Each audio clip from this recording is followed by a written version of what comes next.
సమస్త మానవాళికి ఆ శ్రీకృష్ణ పరమాత్ముడు బోధించిన గీతా సారాంశాన్ని ప్రతి ఒక్కరూ మననం చేసుకోవాలి. లోకా సమస్త సుఖినో భవంతు అంటూ సమస్త మానవాళికి జీవన విధానం గురించి, ధర్మ పరివర్తన గురించి, సనాతన ధర్మం వైభవం గురించి తెలిపేది గీతా సారాంశం. వివిధ ప్రాంతాల నుండి అంటే హైదరాబాద్, విజయవాడ, బెంగుళూరు, తిరుపతి, ప్రొద్దుటూరు, కదిరి, మదనపల్లె, మడకశిర నుండి సభ్యులు మొత్తం భగవద్గీతను అనగా మొత్తం 18 అధ్యాయాలు నేర్చుకుని మొదటగా కదిరి పట్టణంలో వెలిసిన ప్రసిద్ధ పుణ్యక్షేత్రం ప్రహ్లాద సమేత శ్రీమత్ ఖాద్రి లక్ష్మీ నరసింహస్వామి వారి సన్నిధిలో భగవద్గీత పారాయణం చేయడం జరిగింది.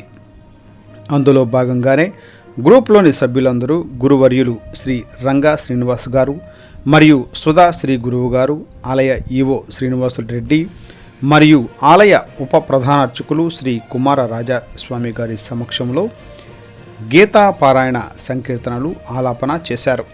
శ్రీ మద్ భగవద్గీత బృంద సభ్యులంతా భగవద్గీత యొక్క ప్రాముఖ్యత గురించి, అందులోని జీవన విధాన పరివర్తన గురించి మాట్లాడారు.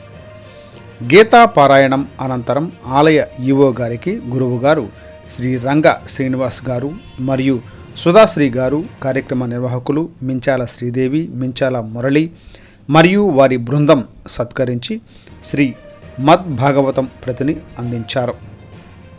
కార్యక్రమం నిర్వహణ కోసం సహాయ సహకారాలు అందించిన వారికి అతి పరమ పవిత్రమైన శ్రీకృష్ణ పరమార్థుడు బోధించిన భగవద్గీత పుస్తక ప్రతులను అందించారు.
వచ్చేసి